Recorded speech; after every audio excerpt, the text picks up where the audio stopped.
and you can use the reactions and stuff like that throughout the session. So I'd like to welcome Robyn for being here, and thank you all for joining us. Thank you very much. Good morning or good afternoon to everybody. And I'm very happy to be able to participate with all of you in this learning exercise today. A quick little bit about myself. I work at the BC Cancer Genome Sciences Centre in Vancouver, BC. I also have a small consulting and training company, and I'm an instructor at Mohawk College in the Research Administration Certificate Program, where I teach about project management and ethics, integrity, and governance in research administration.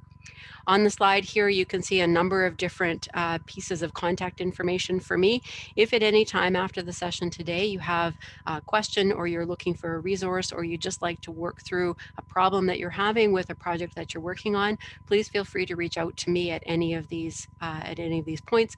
One of the things I hope that you'll learn about me throughout these sessions is that I'm very enthusiastic about making sure that people have the tools and resources that they need to be able to manage their project work effectively, including the finances of the work that they're doing. Some ground rules for our session today and for all of the sessions in the series. I would encourage all of you to ask questions at any time throughout the session. And I would remind you to be respectful and thoughtful and kind in your questions and comments, as some of these materials are going to be very new to some people, and the questions that they ask, we want to make sure that we're respectful in how we address and answer those. There will also be a number of scenarios and questions that we'll work through throughout the session today and in the future. And I would ask that you use the chat box to participate and contribute to the discussion around those topics. There's too many people online to open microphones and do it that way, and I won't be able to keep track of who said what, but if you can please use the chat box to participate in those things and to ask any questions at any time. So let's start with doing one of those things and see what we already know about doing project cost management. Let's look at this scenario. We have a researcher who is submitting a proposal for a new research project to a government funder. The researcher already has the specific aims and work plan for the project and is asking you to work on developing the budget and justification for the proposal submission. This might even be your own research project that you're developing, and you're needing from yourself to develop the budget and justification for your proposal.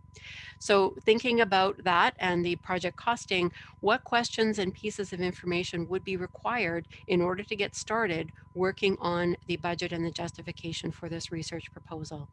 And again, please use the chat box to provide your answers and your suggestions.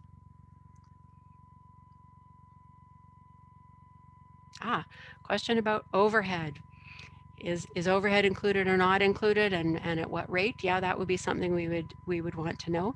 Typically, overhead is not something that's included when you're going with a government funder if it's a peer-reviewed grant application, but it could be in different circumstances. Yeah, we would need to know what expenses are allowable. So what kinds of things can we propose that these funds would be used for in the conduct of that research work? Anything else?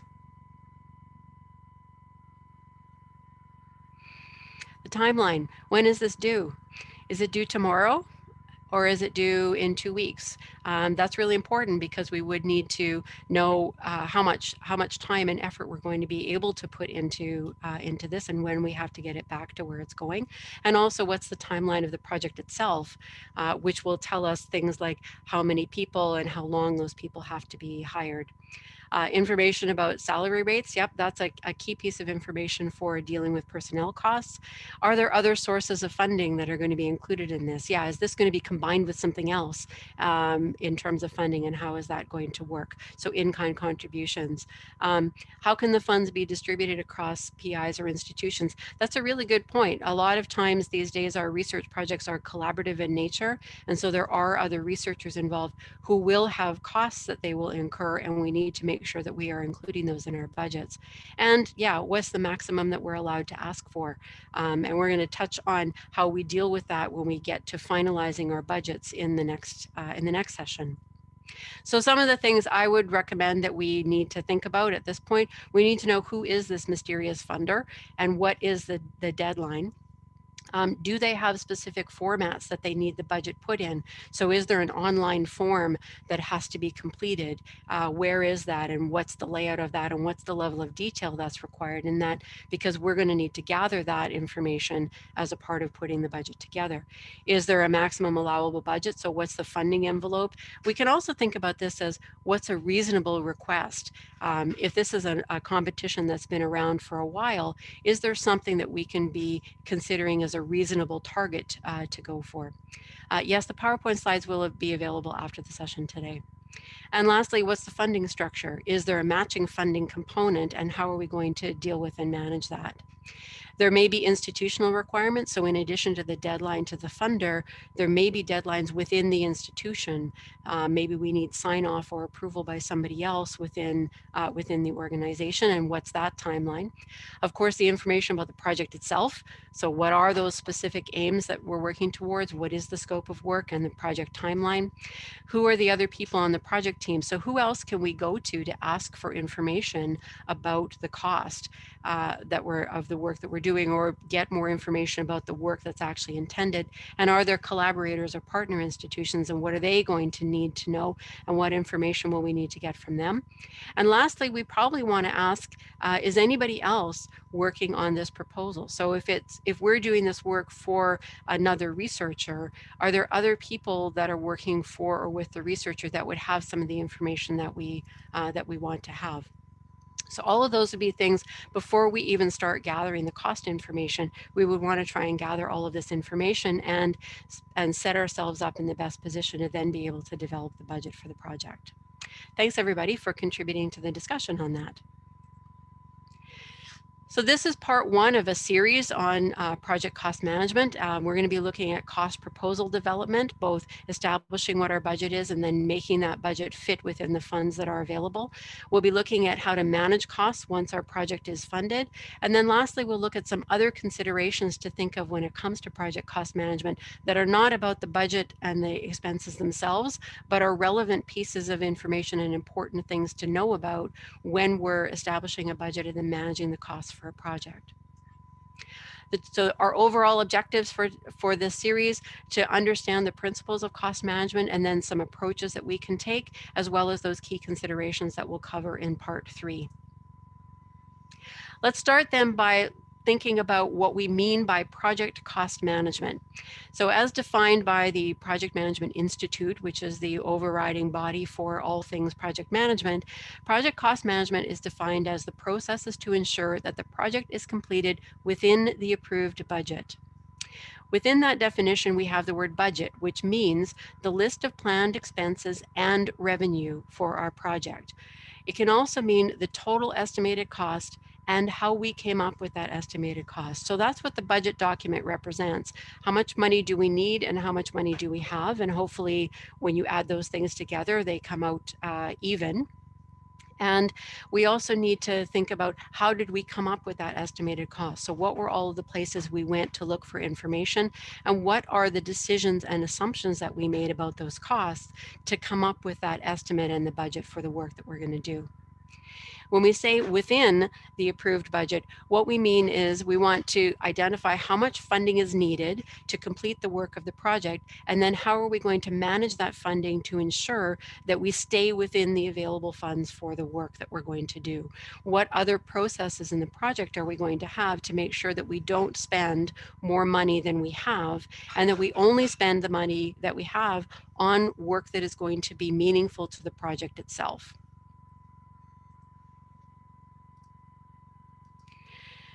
Project cost management, we're primarily concerned with the cost of the resources to complete the project activity. So what are all of the things that we will have to spend money on in order to complete the work of the project? But there are some secondary things that we need to think about when it comes to project budgets, particularly in research, that also play a role in determining how much money we think we're going to spend and what activities we're going to spend that money on. So the first of these is what's described as the effect of project decisions on the cost of using the project's product.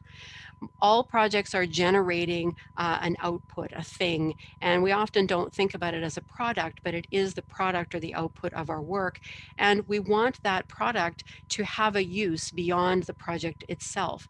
This might be that we're generating knowledge and information that can be used by others in the future, so we want to make sure that they can have access to it and it will be meaningful to them.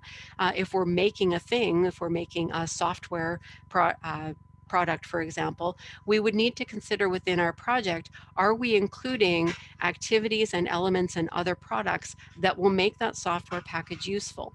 So are we including as a part of our work the development of a user's guide or a frequently asked questions page for people who are going to use this software after our project is completed?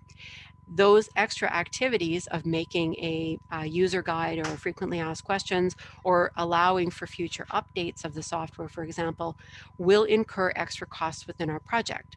So we have to make decisions about whether or not we are going to include those things. If we don't, because we can't afford them, how is that going to affect the usability of what we're going to do with our project? In research, one of the ways this becomes very real is if we don't include within our project budget the costs of publication of the outputs of our work. That means that the product that we're generating won't actually be usable by anybody because it can't appear in a publication because we can't afford a publication. So we need to think about the consequences of making that cost decision to the work of the project itself. We also have to think about what's known as the value of the project's product to the organization, and this is sometimes seen as a return on investment. In many projects where we have an external funder, and that's almost all research projects, there is an expectation by that funding organization that the project is going to do some things in order to demonstrate the value of the project on an ongoing basis. So this can be things like attending annual meetings that the funder holds to talk about and update the funder about the progress of the work. That doesn't contribute to the work of the project itself. It doesn't make the product any better by going to that annual meeting and talking about the work of the project, but it is a requirement to be funded that you're going to do those activities. So we have to remember that our project budget has to include all of the work needed to do the work of the project, but also the work needed to satisfy that key stakeholder, that funding organization, and the work and activities that they might require as well. Lastly, we can include elements in our project budget to deal with risks that we've identified in our project. So if we have a risk such as a key personnel on our project is essential for our work, and so we've identified that it would be a problem if that person left our team or organization, part of our project budget then might include cost elements that incentivize that person to stay. So those would be personnel retention elements. Again, that's not contributing specifically to the work of the project itself, but it's a necessary possible expense in order to make sure that the project is successful. And the budget is one of the places we often deal with mitigating risks by adding in additional potential costs to offset or reduce the likelihood of those risks presenting a problem to our project. I'm just going to stop and see if anybody has any questions about that, because some of those concepts are a bit convoluted and complicated when it comes to project management.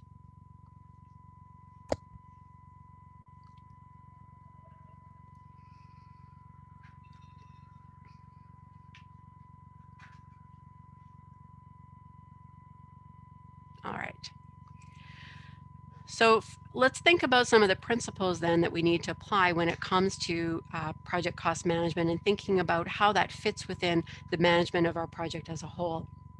The first principle is that we have to think about, as I said, with the budget, we need to know the revenue and the expenses, and the net of those should come out to zero or pretty close. So this is what's known as cost management and cost recovery. We know what expenses we're going to incur, and so we need to think about how are we going to pay for all of those things in order to conduct this work. Cost management in a project sense means we need to think about all of the costs that are going to be required, including those secondary considerations, but we also need to have mechanisms in the management of our project and our project costs that ensure that no extra costs that don't contribute to the work of the project or those secondary considerations, that none of those extra costs end up in our project, that our project funds don't pay for things that aren't contributing to the work of our project. We need to know, in order to manage this, what exactly is the scope of work that we're planning to do, and do the work of understanding what are all of the costs associated with that. Of course, we also need to know the funder requirements, and we need to know the expectations of the lead researcher or researchers, as well as the institution that we're working for, or that where this work is going to be taking place, because again, they might have some additional considerations or requirements that would have to be considered in the development of the project budget. And lastly, we need to know what are all of the cost elements. So all of those costs that are required, not just what they are, but if we're responsible for building that budget and then ultimately managing the costs, we need to understand why all of those expenses are there. Just because something shows up in a project budget isn't a good enough justification for spending the money on that thing. We need to understand why that is in there and how is it contributing to the work of the project, especially because as our work goes forward, we may find that we have to make some changes. And if we don't understand why things are in there, we won't necessarily understand the consequences of making a change to them. When it comes to eligible costs, we need to know both what the funder rules are and what the institutional rules are. Funders will have rules about whether or not you can use their money for equipment, whether you can use the money for travel. How does the funder want you to deal with inflation when it comes to personnel costs or other things? And sometimes funders even have rules and limits on the salary amounts that you can pay to people, and these might be in conflict with the institutional rules. We need to know that so that we can come to an agreement as to how we're going to manage that in our project going forward. When it comes to the institutional rules, we need to understand how they're going to deal with things like exchange gains. If you're going to get money for your project that comes from a foreign source, it has to be converted into Canadian dollars. And so it will be different depending on the day that you make that exchange.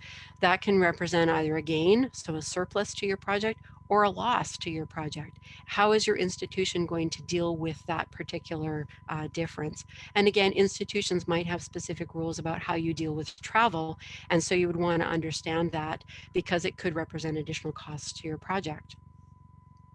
When it comes to constraints and assumptions, the constraints that we have on our project, both in the time to develop the budget and then the period of time that the project will run, we need to understand what that is because it will limit our choices for work being done simultaneously or sequentially, as well as the time that we have to actually complete all of the work that we're planning to do. There may also be limits on what the funder allows you to ask for. So perhaps there is a maximum amount that you can request or expect from the funder. And again, that will limit what you can ask for as your budget. And by extension, that will limit the amount of work or type of work that you can do in your project. Key assumptions that we have to make when it comes to project budgeting, one of them is the exchange rate. We won't know what the exchange rate will be when we receive our project funds in the year 2023. So we have to make an assumption about what that will be. And we need to document that assumption and throughout the development of our budget so that later on when we get the funding and it's converted to Canadian dollars, we can do an evaluation as to whether we have a gain or a loss. If we don't document that assumption in our budget, we won't understand why there is a difference between those two things. And we're also making assumptions about staffing, who's available and what rates they get paid at as a part of our project budget and project work. The cost is one of the elements of what I refer to as the scope, time, cost, quality balance. As we're building up our project plan, we establish the scope, so what work we're going to do. We establish our quality criteria, so how good does that work need to be in order to satisfy our objectives. And we have a schedule or a length of time that we're going to spend doing this particular work. And then the cost, how much money we have or how much money we need to accomplish all of those things. Once our project gets underway and we start to experience some changes in the work, we revisit the scope, time, cost, quality balance and consider what's changing and so what other things also need to be changed. We can also pick one of these things as being the driving priority for the project, that no matter what else changes in the project, we still have to meet that one priority that we've established. Perhaps if we have a very firm deadline, if we were going to be putting on the Olympic Games in our host city, there would be no changing the day on which the opening ceremony activities have to take place. So everything else in the project would need to be adjusted as needed in order to meet that particular deadline. And that would be an example of time being a driving priority. Cost is often a driving priority in research simply because the funds are limited. But if we establish a good budget and plan an understanding of what we can do with the funds that we have, it's less of a driving priority and more of something that we respond to within our project. So let's look now at the elements of project cost management. There's 4 different steps that we're going to go through: estimating, budget development, controlling, and then reporting. And we're going to start by looking at cost estimating. And this is where we're going to spend the rest of our, or most of our time today. The things that we need to have for doing our cost estimating, we need to know those resource rates. So as somebody said in the beginning, what are the salary levels for people in our organization? If we're getting services done by somebody else for our work, what is the typical cost of those, or do we have a quote for those things? We do need to understand what the risks are to the project, if there are things that can be mitigated by including elements within our budget. And lastly, we need to have a select what is the approach that we're going to take for budget development. And this is mostly driven by how much time do we have to work on developing the budget for this particular project. There are 4 different cost estimating techniques that we can consider, and we would choose the one that makes the most sense based on how much information we have and how much time we have to put the budget together. First is what's known as a ballpark estimate for our project. This is more formally known as the rough order of magnitude estimate. And this would be something you could do in the midst of a conversation. I'm often asked to give a ballpark estimate for things as people decide whether or not to put in the effort to develop a project plan and a project budget. They want to know, is the scope of work that they're talking about, is that $10,000, $100,000, or $1 million worth of work? That's the order of magnitude estimate that they're looking for, because then they can decide, if they know they only have access to $50,000, but the work they're contemplating is $1 million, then maybe they need to go back to the drawing board and rethink their project plan before they put in the effort to finally develop a full budget for their project. Similar to this is the analogous cost estimating. This would be a top-down method where we wouldn't necessarily do it in the midst of a conversation, but we might find out a little bit more about the scope, and we might go and look at previous projects that were similar in scope and scale and type, and look at what the costs of those projects were and say that's probably closer to what this particular work will be. So it's like a ballpark estimate, but with a little bit more caveat and a little bit more detail. A cost estimating technique known as parametric modeling looks at activities that can be defined in units, and then the work is done as a number of units. Construction work and renovation work is sometimes done this way, where contractors are very familiar with the type of work that they're going to do, and they say, to convert this room into a kitchen or a bathroom is going to cost $150 per square foot of that room. And so their total budget would be based on that size of the room times the cost per unit. This is also something that's applied often within a larger budget for activities where the per unit cost is known. So services that you might be getting from somebody else could be costed on a per unit basis. Lastly, we have the bottom-up estimating approach, which is where we go through the detail of figuring out the cost of every single activity and every single element within the project work. We total all of that together and roll it up into a larger budget. And there's a lot more work and detail required for this process, which is why you might want to do a ballpark or analogous estimate first to decide whether or not this is work that you can accomplish before you get into the details of building up the full budget. So let's look at that budget development piece. This involves allocating cost estimates to individual activities to come up with that baseline of the amount of money that you think you're going to need to spend to do this work, and can comprise the project budget for your work. Good management and good approaches to building a budget require that we make sure we've included all of the costs required, that we've done the work to ensure we understand all of the activities and the tasks, as well as those secondary secondary considerations that I mentioned, that we have a clear understanding of how all of those costs were calculated. So if we're using an exchange rate, for example, did we make sure that we included that exchange rate in all of our calculations? And we also need to have justification, so that why question of those things being in the budget, and any other supporting information. If we're referring to quotes or list prices for things, we need to make sure that those are referenced so that we can look back later and understand where we came up with that information. This is about organizing our budget document and our budget information. The budget document or documents should include that list of constraints and assumptions that we've identified as applicable to our costs. We want to make sure that we've organized it by activity, so all the different activities of the project, not just in a big long list, but structured, perhaps associated with the specific aims or goals. And the level of detail here will depend on the level of detail you need or want in your cost estimate. We then need to categorize all of the expenses, and this is because different types of expenses get managed in different ways and will have different consequences in the expenses that we're going to incur. And so we need to think about those categories. And lastly, the justification. We need to write down why those things are in our budget. Budgets are usually in spreadsheets, and in part 2, we will be looking at some spreadsheets that you can use to start this process of developing a budget. Today, we're going to focus on that expense categorization piece and understanding the different types of expenses, why we need to think about them differently, and how we can think about organizing them so that our budget is going to be effective. There's 5 different expense categories. When I'm building a budget, these are the 5 expense categories that I use, and these align very well to expense categories that you will experience with different funders or within your institution. We have the expense category of salary and benefits. We have consumables or supplies and materials. We have services, equipment, and last, we have administrative costs for a project. I'm going to go over in detail what each of these different categories mean, but first let's try looking at some sample expenses and seeing what category we think those expenses would belong in when we're building our budget. So let's think first of all about disposable lab supplies. So if we have to include disposable lab supplies in our project budget, what category do you think we would put these expenses in? Would those be salaries, consumables, services, equipment, or administrative costs? Please use the chat box to contribute to this. Lots of votes for consumables.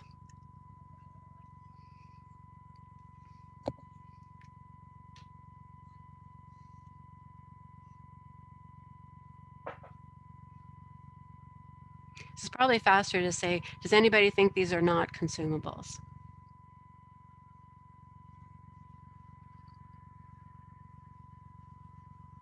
All right.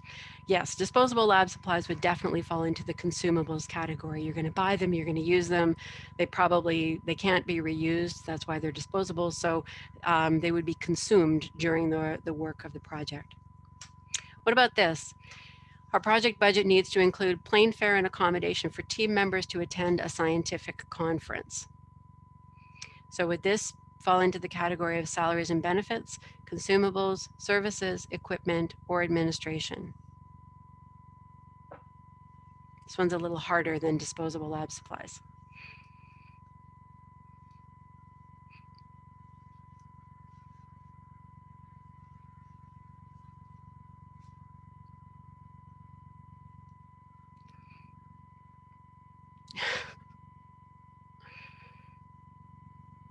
So I see services, administration, salaries and benefits.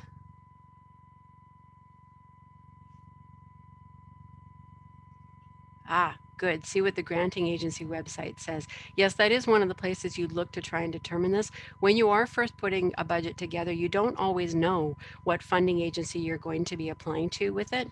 And ultimately, when you manage the project, you want to know where you put that expense. And the expense is actually going to be incurred by your institution, not by the funder directly. So you do need to understand what the granting agency would want, but you also need to think about what's the best place to put it for you in terms of administrating that particular expense or managing that particular expense. So This is one of the elements that could fall into different categories depending on who the people are that we're talking about and why this element is in the project budget in the first place. So if attending a scientific conference is something that the funder requires you to do, so it's not contributing to the work of the project, but it's one of those secondary considerations, this most likely would be an administrative expense. It's also important to remember when people attend a scientific conference, even though they're there on behalf of the project and the research work, they're not going to talk just about that. They're going to learn things that will be applicable to other projects that they're doing. They're going to talk about past projects that they've worked on. Some of them will be networking as a part of their graduate work as to look for future roles that they're going to be able to play. So there's a lot of things that come out of attending a scientific conference that are not directly benefiting the project. And so we might consider that to be an administrative cost simply because of that. However, there may be people within the project team who, because of their job position and the benefits that they incur as a part of that, one of the requirements for those individuals is that they have professional development or scientific development opportunities to attend a conference once a year.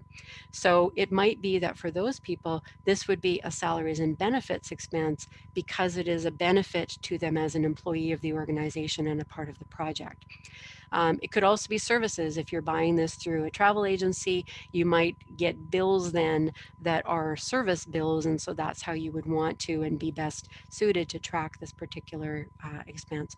So hopefully what you're learning from this exercise is that the answer to a lot of these questions will be, it depends on the project, on the people involved, on the institution, on the funder, and on your necessary logic for when you're going to be managing this work going forward.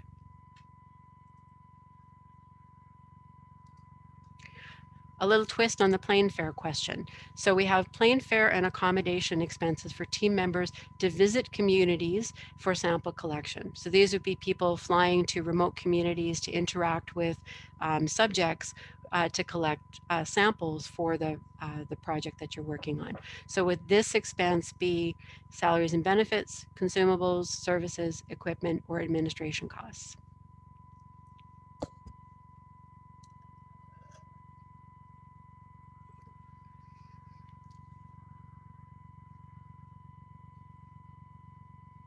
Services and consumables.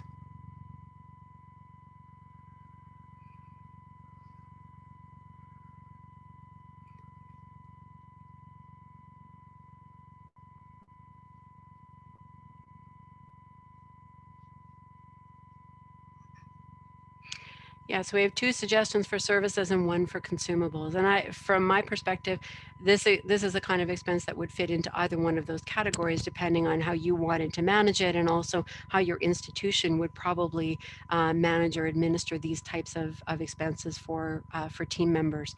I bring this one up because it sometimes gets seen that this kind of expense, travel expenses for team members, is an administration cost. But if the work that's required and the expenses that you're going to incur as a result of that are directly related to the conduct of the research work, then they are not administrative costs. They have to fit somewhere else within the project budget, because if you don't have them, the project itself can't move forward.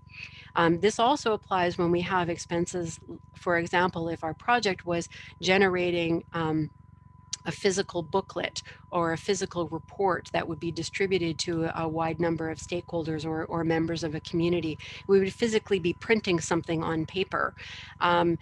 A lot of times those kinds of office expenses are seen as administrative costs, but if they are directly necessary for the work of the project, then you would want to make sure that they're captured in the work of the project. So a question, isn't there usually a category travel in calls for proposals?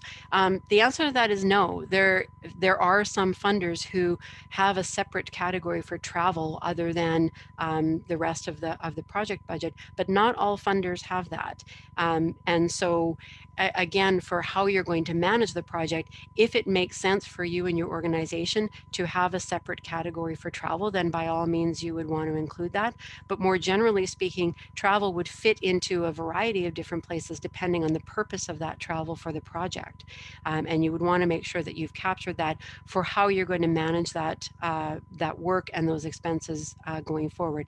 How you have to report them to the funder, of course, is whatever the funder requirements are, but funder expectations and requirements around budgets and cost reporting are not always the best ways to manage the cost information for a project. That's just how they want it to be reported and presented to them. Hopefully that makes sense. Lastly, let's look at this one, research associate annual membership in a professional organization. So would this be salaries and benefits, consumables, services, equipment, or administration?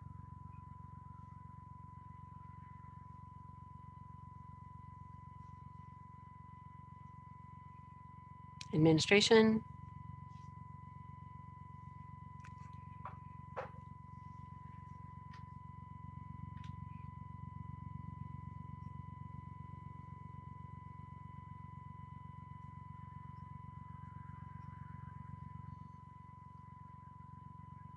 Yeah. So some suggestions of administration and others of benefits. Again, this would depend on whether the membership in the professional organization is something that perhaps is required for the research associate to be able to do their job, or if it's something that's committed to them as a part of their work and their employment with the organization. If it's part of their employment, then it would be a benefits, it would be considered part of benefits. If it's something that they need to have in order for the conduct of the work, you might even consider that to be a consumables cost, because you're going to buy it for them only while the project is underway, and so it's going to contribute to the work of the project, and then it's not going to be there anymore when the project is over. More often, this kind of thing does fall under the administrative category, because the annual membership will provide benefit to the research associate and probably other research work that they do beyond the project itself. Thank you very much for all of that. What I hope to gain from those exercises is that there's a lot of different ways to look at expense types, and how you categorize them will depend on what you think that expense is for, and also how you're going to want to manage that when the project is actually underway. This doesn't supersede how you would present it to a funder. Of course, you would do whatever they want you to do, but it does mean that you would need to make some choices and understand why you would call an expense one thing or another, because that will help you to manage it when the project is actually underway. So let's look at each of those categories then and define what we mean by them. When it comes to salaries and benefits, we're usually talking about a full-time equivalent of a person. So if we had one person working full-time for 1 year on our project, that would be one full-time equivalent for that year. In our project budget, then we would express the percentages of those full-time equivalents, or FTEs, as a part of the budget. A lot of times when we're writing a project budget or a project proposal, there's a time gap between when we think about the project and write the proposal and when we actually get the funding.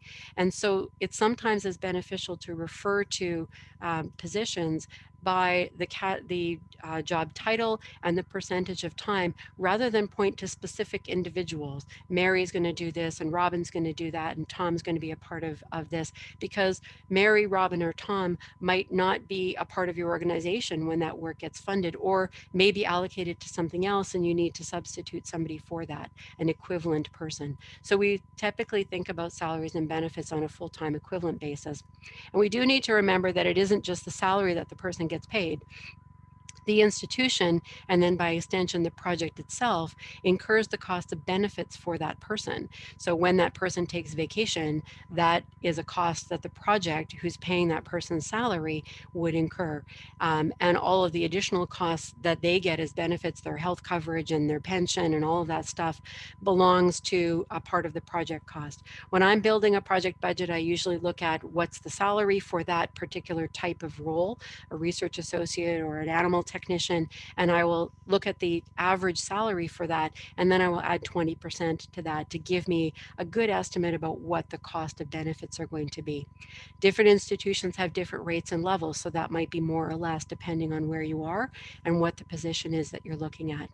I also make sure over a larger, longer term project to look at categories of personnel. And when I have between 5 and 7 total FTE for a particular position, I will actually include in my budget an extra zero point 0.2 or sometimes more, depending on the position, in my project budget to allow for turnover. Over a 5-year project with 7 technicians working on it, one of those people is probably going to leave, go on leave, or actually leave the organization at some point during your project. And you need to have funds available to bring in a replacement. And that person is not going to be as efficient as the one who just left. And so they won't be able to have the same productivity, and you'll need more time from those people to accomplish the work. So that's why I include that in my budgeting. It doesn't always make it to the end if I have to remove it to live within the total project funds that I have available. But when it comes to planning, I want to give myself the best opportunity to be successful. So I include those things at the planning stage.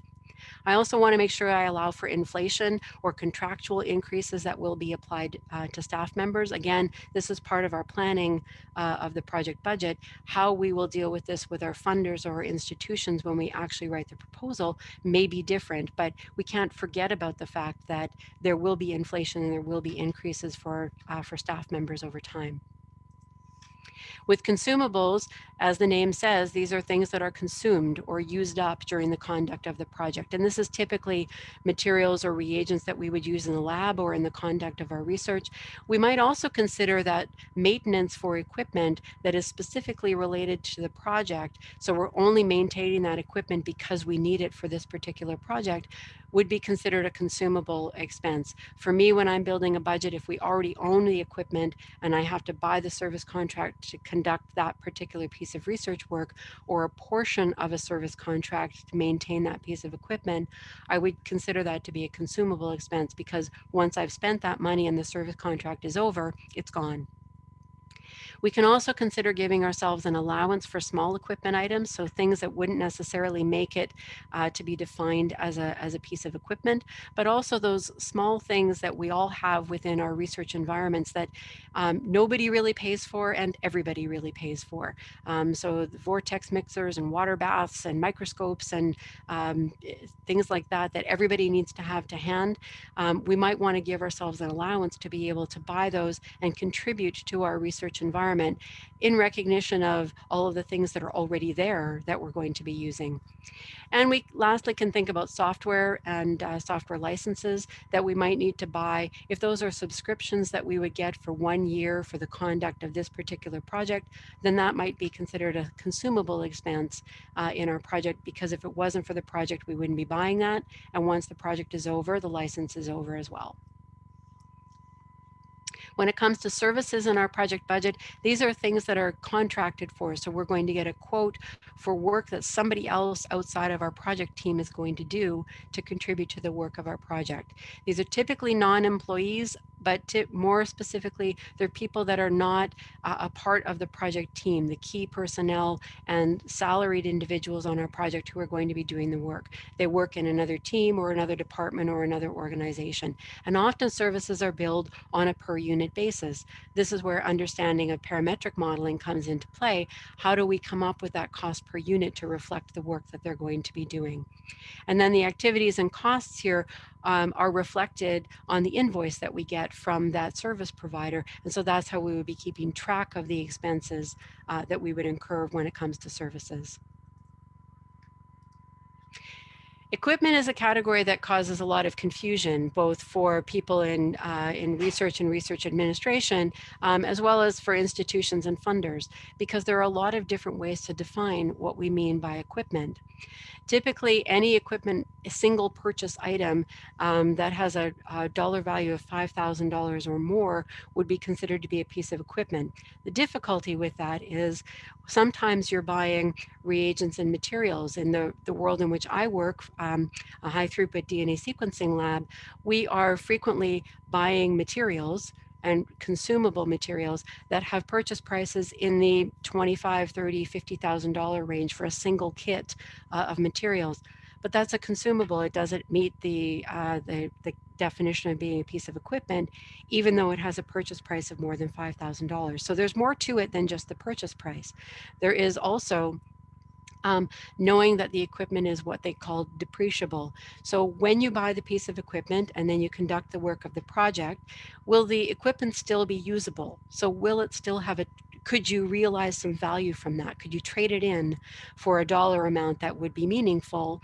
And so is there some residual value in it? So anything that's going to outlive the project period could be considered to be a piece of equipment. I once read a definition that said that anything that you had to plug in or that required batteries would be considered a piece of equipment. But if in the days when we used to do live presentations and you had to have that little clicker in your hand, that's a piece of equipment that takes a battery, but that's hardly something that you would specifically budget and put a line item for in your project budget just because it needed batteries. So we have to think carefully about what we're going to say is equipment, and usually that element of being depreciable or having a lifespan beyond the work of the project is the key thing we would want to think about when it comes to equipment. Your institution and the funders that you go to will have their own definitions of what they mean, but at this point we're building up our budget for how we're going to look at the project and manage it, so we need to be clear for ourselves about what's considered a piece of equipment and what definition we're going to use throughout the project. When we're putting equipment elements in our project budget, we need to make sure that we include not just the purchase price. So not when we get that quote from the vendor that says it's going to be $20,000, that's not what the true cost of it is. We need to think about that purchase price. We need to put it in the correct currency. Rarely is it in Canadian dollars for large pieces of equipment, so we need to make sure we convert it. We also have to think about the cost of shipping. How is it going to get from wherever it's made to our research center and installed for us to be able to use it? Are there taxes? Are there customs and duty charges because we're importing something? All of those things contribute to the full cost of acquisition, and that's what we need to determine in our project budget. What is it actually going to cost us all in to get this piece of equipment into our lab and usable? So it oftentimes that $20,000 piece of equipment can represent nearly $40,000 in your project budget by the time you put it in Canadian dollars, add the shipping, the taxes, and the customs and duty charges. Your funders will have specific rules about what counts as equipment, and they might also require that you include things like service contracts as a piece of equipment. It's up to you whether you want to put those elements that sometimes are in one category and sometimes in another category, whether you want to, from your planning perspective, call those consumables or equipment or something else. And like I said, with consumables, you might also consider creating an allowance for yourself for small equipment items or things that you just can't anticipate, but if they break down and you need to replace them, you're going to need funds to be able to do that. Lastly, we have the category administration. Sometimes this is known as finance and administration or facilities and administration or general and administration for some funders. It can also sometimes be called overhead, but I would caution you to be careful with the word overhead because it means different things in different contexts. Within a large organization or institution where you're putting a contract together with an external partner, such as a private company, there may be an overhead element that's included in that contract that actually has nothing to do with the conduct of the work itself. It's a recovery of costs from that partner that the institution will get and keep. Institutions often include overhead in different arrangements because it pays to keep the lights on and pay the rent on the facilities and make sure that there are maintenance people and cleaning staff around. All of those things that are a part of being an institution, somehow those costs have to be covered somewhere, and overhead is typically how that's done when it comes to research contracts. So if we refer to our administrative costs in our project as overhead, it could be misunderstood by someone that those costs actually are not a part of the project. So we need to be careful how we use that word and when it's going to be applied for a project. Administrative costs are typically travel, so not for the conduct of the research, but other travel that has to happen in a project. Training and conference registrations. If we have to pay rent or facilities fees, those are typically called administrative costs. Generally speaking, I say that things that don't fit into another category will go into the administration category. A lot of times those secondary considerations about funder participation costs become administrative costs because they're not contributing to the work of the project itself. We can sometimes have a contingency element within our project, but very rarely, if ever, is a research project budget going to be allowed to have just a big bucket that says contingency. What we can do, though, is build contingency into selected items within our project where we have some uncertainty. So if we are buying a piece of equipment, but we're not actually buying it for 3 years, we're going to develop a cost estimate based on what we know about that piece of equipment, but we might want to build in some extra contingency funding to that particular item to account for the fact that there might be inflation or there might be changes in technology that will mean the actual cost when we go to buy it is going to be different. Now we need to manage this quite carefully. We need to keep track of all of the things where we make a contingency estimate in our project budget so that we know and understand why those costs are presented the way that they are, but also to know when our project gets underway and we need to draw on that contingency because things are costing more than we expected, we know where we have that flexibility in our budget. If we don't document it, we won't know why it's there and we won't be able to access it and use it when we need it. As I mentioned, overhead and indirect costs, we need to be careful about using those phrases when it comes to costs within our project. These usually refer to things that the institution has to pay for to just create and enable that research environment to be there. They're not attributable to any one specific project, and they're not applicable to all research projects. So when or research funding, excuse me, when you write a grant application to a tri-council funder, for example, overhead is not an eligible expense, and so you wouldn't be calculating it, you wouldn't be including it in your project budget, and your institution most likely is not expecting you to provide contributions to the overhead of the organization. But you would want to explore that if that was potentially necessary, and don't call something overhead if it's not truly overhead, so that there's no misunderstanding about the use of funds. Lastly, the justification. So we've talked about figuring out all of the things that we need to have within our project, but we need to document not just what those things are, but why they're in there. And as much as possible, make a direct link between that expense activity and the aim or goal or activity within the project that that expense, that item is going to contribute to. When we're writing our justification, we need to use what I call the 3C principle of communication. We need our written justifications to be clear and concise and complete. So anyone reading them is going to need to be able to understand why that element is there, not just us reminding ourselves in the future, but anyone reviewing our budget, say to approve it, would need to understand what all of those elements are for. But we also need to make sure that those descriptions are concise. Sometimes within a funder budget, we have a limited amount of space to write about our justification. So we need to be pretty crisp about the language that we use for that. When doing this, think about it like a reviewer. When a reviewer is looking at a budget and deciding if a project is going to be approved, are there any elements of the project budget that maybe could be cut because they don't belong there? If you think like a reviewer, make sure that your justifications are completely defensible, and that it's clear that all of these elements and each individual element is necessary for the conduct of the work. Does that mean reviewers won't cut your budget? No, of course they definitely will, but it will help them to understand the significance of the elements within your budget and make more careful decisions about those recommendations. You can also consider linking from those descriptions, those justifications, to other things. So if there are existing resources or equipment items or facilities within your institution that you're not asking this project to pay for, but this project is going to benefit from, and it just needs this key person or this key piece of material in order to make that happen, you can demonstrate additional benefit to the project by describing those things in your justifications. And here's an example of what one of those might look like. We have a very specific named research associate in this laboratory who has some very unique and well-known expertise in this area. And this person's going to contribute to specific aims 2 and 3. And they're going to use a piece of equipment that we have in place that this project isn't going to have to fund, but is going to benefit from being there. And we talk about the extra things that this person's going to do, like creating a training environment that's going to be highly desirable for our co-op and summer students to participate in.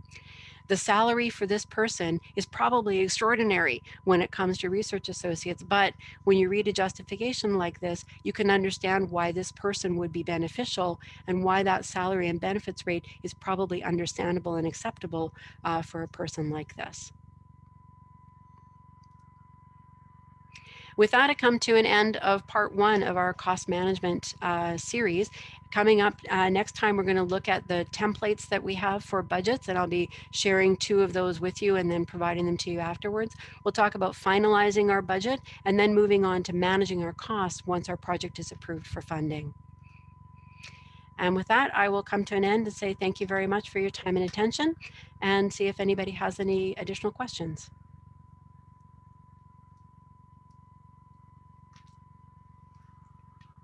Awesome. Thanks everybody for joining us, and thanks to Robyn for being here. If you have any questions, today's session is being recorded, so it will be distributed. But if you have any questions about the series, you can reach out to me or to Isabel at the MEOPAR team. So, thanks again, everyone. I'm content to hang out for another couple of minutes if people have questions, but it looks like not.